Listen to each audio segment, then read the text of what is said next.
One of the most important tips that will improve your results is making sure that you strategically increase the difficulty of your workouts gradually over time by applying the principle of progressive overload.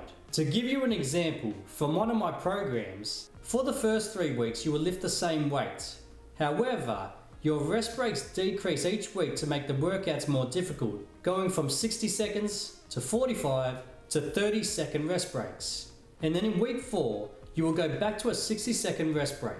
However, you will increase the weight that you are lifting. By gradually increasing the intensity or difficulty of your workouts like this, it enables you to gradually challenge your muscles as they get stronger, enabling you to continually stress them and force them to overcome a greater challenge. This is amazing for maximizing your strength gains and muscular development, while minimizing your chances of injury and overtraining, and is often overlooked by many people. So don't go from 0 to 100 with your workouts, or do the same thing each week.